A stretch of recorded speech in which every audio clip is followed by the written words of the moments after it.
महाकाल का मैंने दर्शन किया।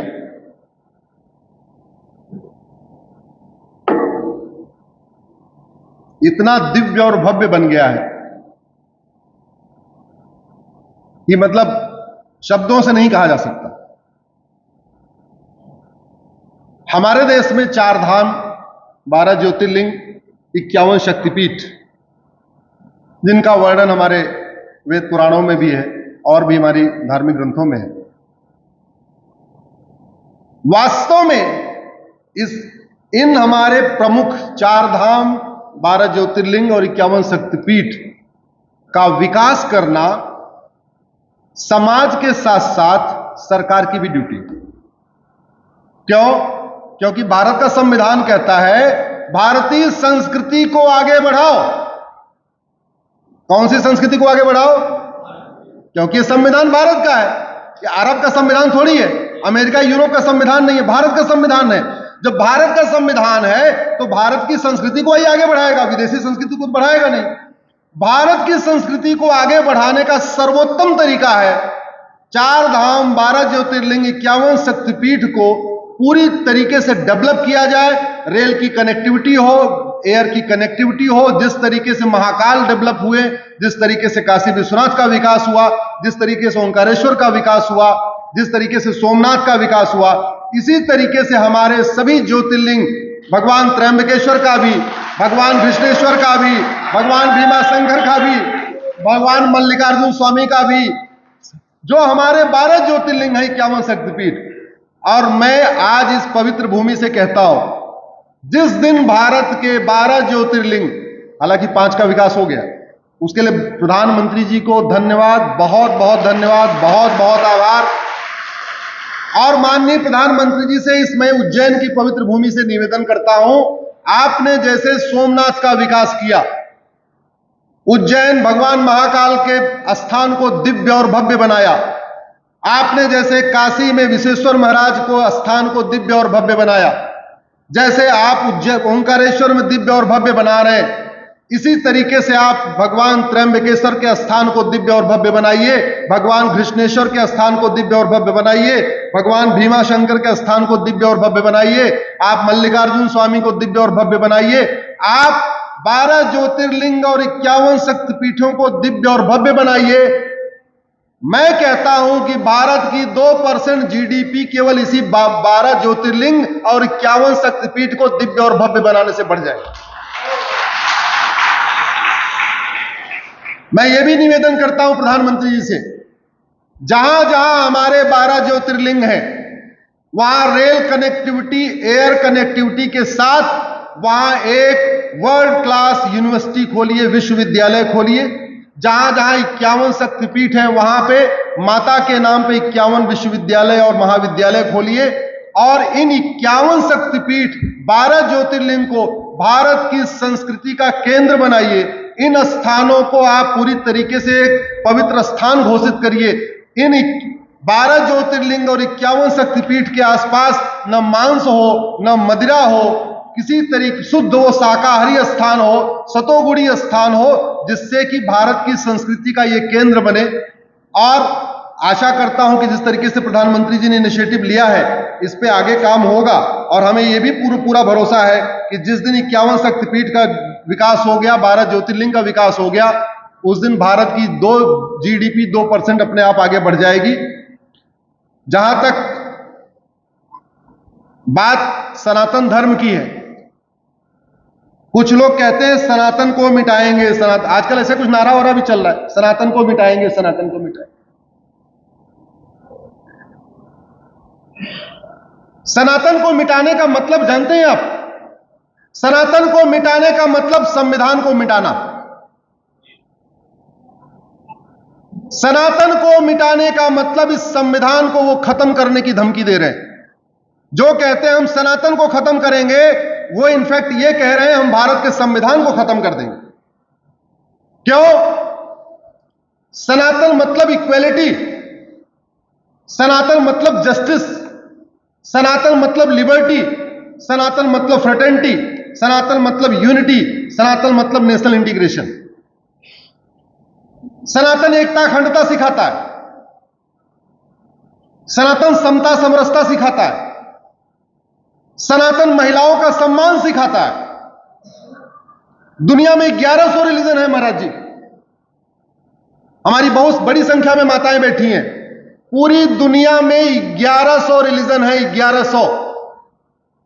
लेकिन माता की पूजा, बेटी की पूजा केवल एक ही धर्म में होती है। किसमें होती है? जोर से बोलिए जरा। सनातन धर्म। 200 देश हैं दुनिया में, 200। कोई अपने देश को माता नहीं मानता। पूरी दुनिया में इकलौता देश है जहां देश को माता कहते हैं। वो कौन सा देश है? भारत। दुनिया में 6,500 भाषाएं बोली जाती हैं। 6,500 भाषाओं में किसी भी भाषा में आपको गृहिणी का पर्यायवाची नहीं मिलेगा। गृहिणी मतलब, गृह मतलब घर, ऋणी मतलब ऋणी। जिसका पूरा घर ऋणी हो उसको क्या कहते हैं? ऐसा दुनिया के 6,500 भाषाओं में गृहिणी का पर्यायवाची नहीं मिलेगा। नारी तू नारायणी, इसका पर्यायवाची दुनिया के 6,500 भाषाओं में नहीं मिलेगा। यत्र नारंती पूज्यते रमनते तत्र देवता, इसका पर्यायवाची दुनिया के 6,500 भाषाओं में नहीं मिलेगा। वसुधैव कुटुंबकम, पूरी पृथ्वी ही, पूरी धरती ही एक घर है, एक कुटुंब है। ऐसा शब्द आपको दुनिया के 1100 रिलीजन में नहीं मिलेगा, दुनिया की 6,500 भाषाओं में नहीं मिलेगा।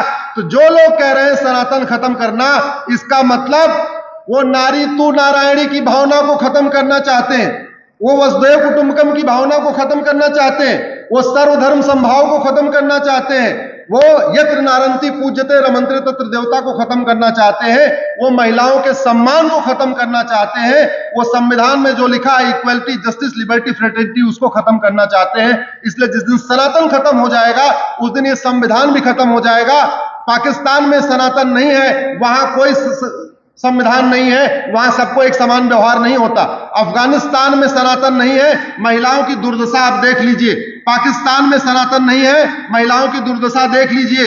यमन में सनातन नहीं है, महिलाओं की दुर्दशा देख लीजिए। सीरिया में सनातन नहीं है, महिलाओं की दुर्दशा देख लीजिए। बांग्लादेश में सनातन नहीं है, महिलाओं की दुर्दशा देख लीजिए। अरब में सनातन नहीं है, महिलाएं ऊपर से नीचे तक काले कपड़े में ढकी हुई हैं। दुनिया के जिन देशों में सनातन नहीं है, वहां महिलाएं केवल भोग की वस्तु हैं, वो प्रॉपर्टी है, उपभोग की वस्तु है, आनंद की वस्तु है, उनको कोई स्वतंत्रता नहीं है। जहां सनातन खत्म वहां महिलाओं की स्वतंत्रता खत्म। इसका मतलब जो लोग सनातन खत्म करने की बात कर रहे हैं वो एक तरीके से महिलाओं का हक छीनना चाहते हैं, और दूसरी बात भारत के संविधान को खत्म करना चाहते हैं।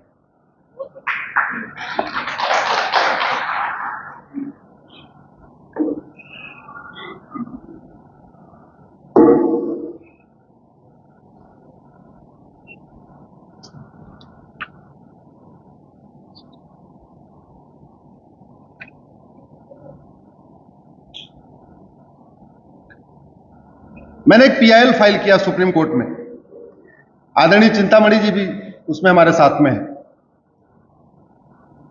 मैंने पीआईएल फाइल किया कि आपने, यानी सरकार ने आज तक एक भी मस्जिद को अपने कंट्रोल में नहीं लिया। सरकार ने एक भी चर्च को अपने कंट्रोल में नहीं लिया। फिर हमारे 4 लाख मठ मंदिरों पे सरकार कंट्रोल करके क्यों बैठी है? एक दो नहीं, 4 लाख मठ मंदिर। चर्च को कंट्रोल करने के लिए किसी भी सरकार ने, राज्य सरकार और केंद्र सरकार ने एक कानून नहीं बनाया। मस्जिद पे कंट्रोल, नियंत्रण करने के लिए किसी भी सरकार ने एक कानून नहीं बनाया। हमारे मठ मंदिरों को कंट्रोल करने के लिए सरकारों ने एक नहीं 35 कानून बनाया। 2 कानून अंग्रेजों ने बनाया था और 33 कानून बाद वाले अंग्रेजों ने बनाया 1950 के बाद। इस समय 35 कानून चल रहे हैं। जितने हमारे प्रमुख मठ मंदिर हैं वो सारे सरकार के कंट्रोल में।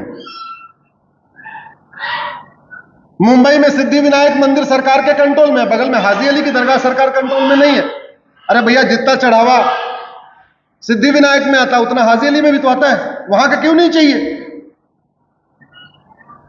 ये मठ मंदिर हमारे केवल धार्मिक पूजा के स्थान नहीं है, ये मठ मंदिर हमारे कल्चरल सेंटर हैं, ये मठ मंदिर हमारे पावर सेंटर हैं, ये मठ मंदिर हमारे हेल्थ सेंटर हैं, ये मठ मंदिर हमारे कम्युनिकेशन के सेंटर हैं। अगर ये 4 लाख मठ मंदिर हमारे सरकार के कंट्रोल से फ्री हो जाए, जहां 1 लाख करोड़ की प्रॉपर्टी पे सरकार ने कब्जा कर रखा है, 4 लाख मठ मंदिरों की 1 लाख करोड़ की प्रॉपर्टी पे सरकारों का कब्जा है। अगर हर मंदिर में एक गौशाला खुले तो कितनी गौशाला खुलेगी? जोर से बोलिए जरा, जोर से बोलिए जरा। 4 लाख। हर मंदिर में एक वैदिक स्कूल खुले, एक गुरुकुल खुल जाए तो कितने वैदिक स्कूल खुल जाएंगे? जोर से बोलिए जरा। 4 लाख। हर मंदिर में एक आयुर्वेदशाला, आयुर्वेद का केंद्र बने तो कितने आयुर्वेद के केंद्र बन गए? हर मंदिर में एक विवाहशाला बने जहां लोग सब आके विवाह करें, कितने विवाहशाला बन गए? 4 लाख।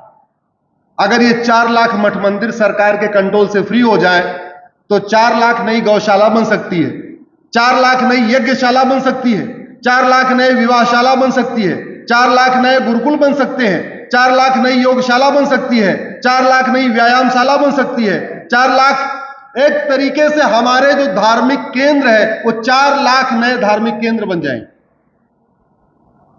मैंने उन 35 कानूनों को सुप्रीम कोर्ट में चैलेंज किया हुआ है, सरकारों का जवाब नहीं आ रहा है। अभी हमें तारीख पे तारीख मिल रही है, बाकी मुकदमे तो देखता हूं कब तक चलता है, लेकिन हमें पूरा भरोसा है आज नहीं तो कल, कल नहीं तो परसों ये 35 के 35 कानून खत्म होंगे और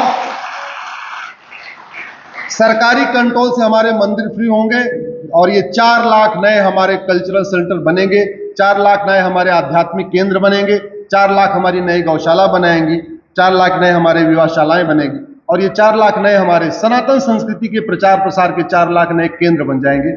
ऐसा हमें पूरा भरोसा है।